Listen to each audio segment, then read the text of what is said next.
Once long ago, before there was such a thing as time, the world was shrouded in darkness.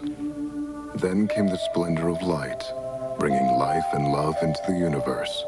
And the Lord of Darkness retreated deep into the shadows of the earth, plotting his return to power by banishing light forever.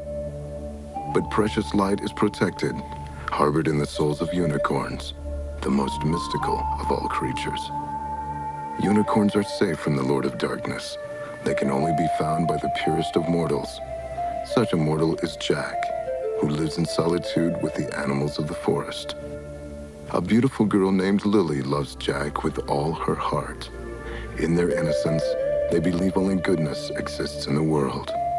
Together they will learn there can be no good without evil, no love without hate, no heaven without hell, no light without darkness. The harmony of the universe depends upon an eternal balance. Out of the struggle to maintain this balance comes the birth of legends.